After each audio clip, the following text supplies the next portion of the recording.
Delighted to have you. Hello. What a launch guest. We're thrilled to have you. Now, you know, I mentioned it there in the intro. Politicians have been trying to sort out social care for decades. Forever. Your government, they're actually trying to do it. Are you going to stand in their way? Well, let's first hear what they're going to do, because, I mean, we've heard all sorts of stories in the papers. There's been no official statement. All it is, give us the money. No. You only get the money when you tell us what you're going to do with it. And one of the things they're proposing is put a cap on social care. Well, you know, an £80,000 cap that doesn't include sort of the hotel costs of being in care. So it could be well over 100,000. You know, you can buy a terraced house in Hartlepool for that. You may only be able to buy a swimming pool in Henley, but nevertheless, it's a lot of money. Even then, they really need to do something about actually insuring the whole thing. That's point number one. Point number two, why national insurance? I mean, national insurance, since it's been around, has been national insurance contribution has been a sort of con trick. People are led to believe it pays for your health care and all that. No, it doesn't. It's just another tax. And it's a bad tax in the sense that it doesn't tax the rich. It taxes the young, the poor, the shop worker, all these people. Now, if the government said, yes, what we're going to do is going to put all of national insurance into dealing with healthcare, and we promise, we make a law to make it illegal to use for anything else, then I might accept it. Then there'd be an argument for it. But as it stands, it's just a way of saying to people, give us more tax, and a very bad tax at that. So there are all sorts of reasons, and the government's got to do a lot of explaining before it gets its approval to do this. But you would accept the principle, wouldn't you? You'd be proud of being an MP if, when the governing party actually nails this once and for all. So you recognise that we're going to have to pay for it somehow. So your issue is with how we pay for it. Yeah, well, how we pay for it and how we do it. I mean, the two things are linked, and it's long overdue. You know, let's not kid ourselves. It's long overdue. It should have been done. We promised it in 2010, and we didn't do it then. And sadly, in those days, Andrew Lansley offered an option. Now, I don't approve of many of Lansley's reforms, but he said, well, when you retire, if you're well off, because this mostly applies to the middle classes we're talking about here, if you're well off, if you've got your own pension, you could pay, I've forgotten what the number was, but let's say £10,000, and that insures you, right, so that you don't have to pay the costs later. That was a smart idea, and they didn't do that. So, you know, it's how you do it and how you pay for it. They're separate issues, but they are linked. You know. Do you think this is one of the moments, though, when the debate over how to fund social care will actually be resolved in this Parliament? Or is it going to be like so many, you know, I remember Andy Burnham proposing it and Andrew Lansley. It's been proposed, solutions been proposed so many times, but we've never nailed it. Is this the time when we will? I think we'll get a part resolution. I think what we're just talking about, this cap, that's not a resolution. Look, if I'm in this category, you know, if I get cancer, I'll be going to hospital, and for as long as I'm in hospital, I'll be looked after, and it'll be free, right? That was the point of the health service, free at the point of delivery. But if I get dementia, I have to pay for it, or actually my children effectively have to pay for it. You know, that's not how the National Health Service is supposed to work. So this isn't really a solution. Now, I don't mind an insurance-based solution.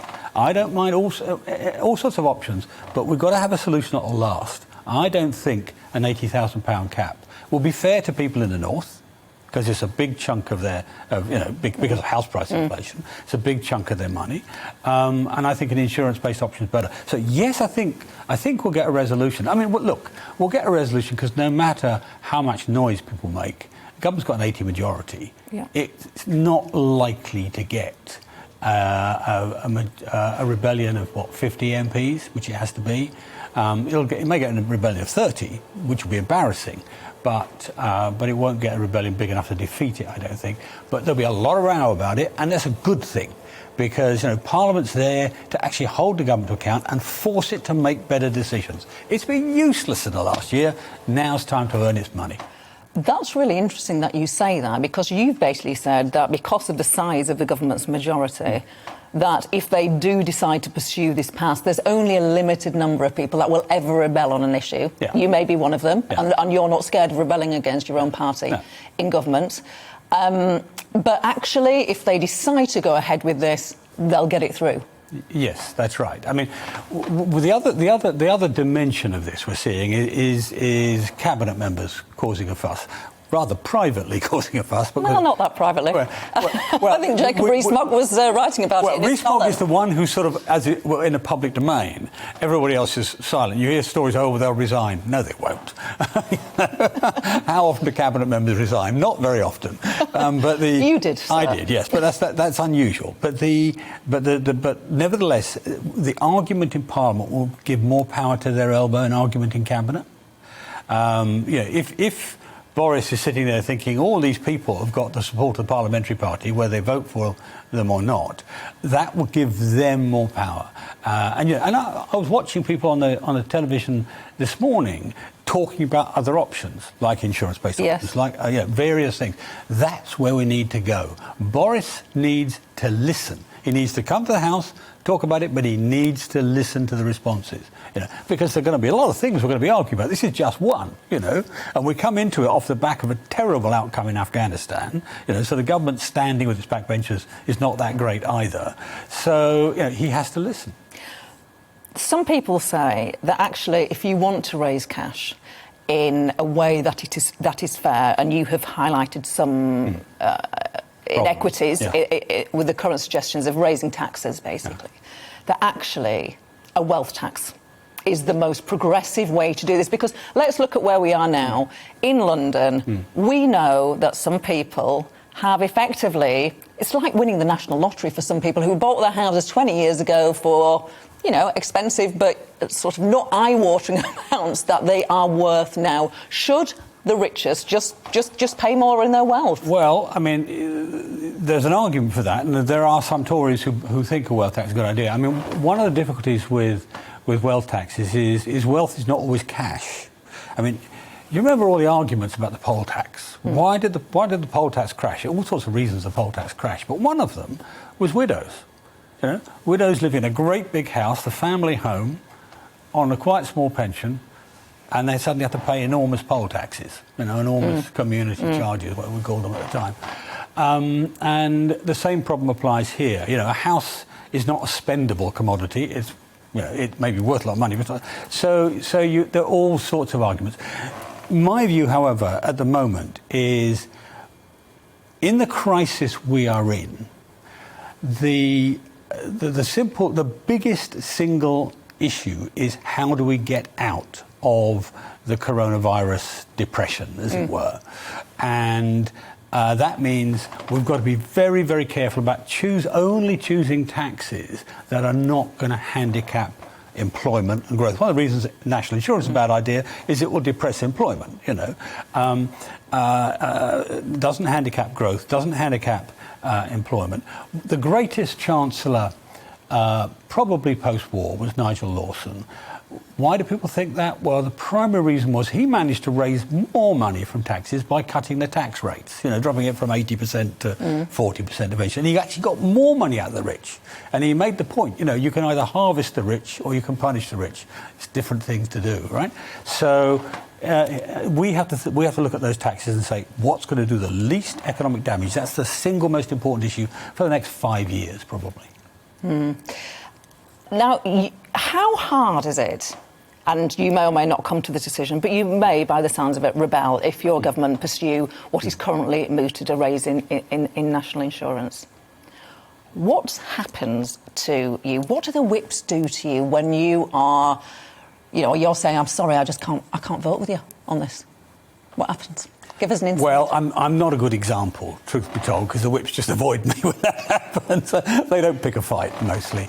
But if you're a young MP, you'll get told, you were in the running for a junior ministerial job, and they'll get told all that sort of stuff, true or not, whatever. And people are influenced by that, I'm afraid. People come into politics. I mean, politics is a more careerist game than it was when I came in. People come in not wanting to be backbench MPs, but wanting to be ministers and maybe even cabinet ministers, maybe even prime minister.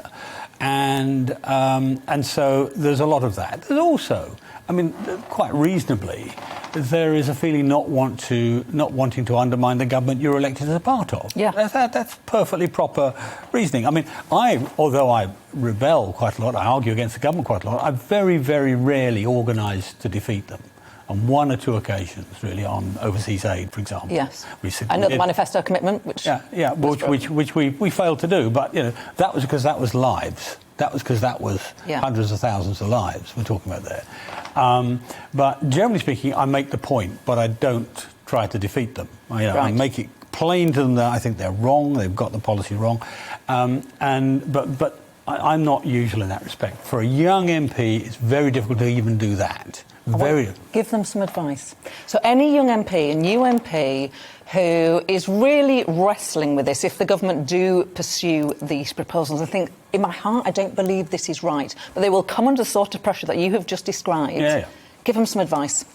Well, the first thing to say is don't make a habit of it, but one person rebelling against one issue will not blight their career forever. I mean, in fact, what was his name? Foster. Your the Labour chief whip when you were in the House initially, I think. When he was sacked by Blair, he made a famous speech in the House of Commons, and he talked about two types of ministers. He said there are the ministers who oil their way up the greasy pole, and there are those who kick the door down. He said, generally speaking, the second group make the better minister.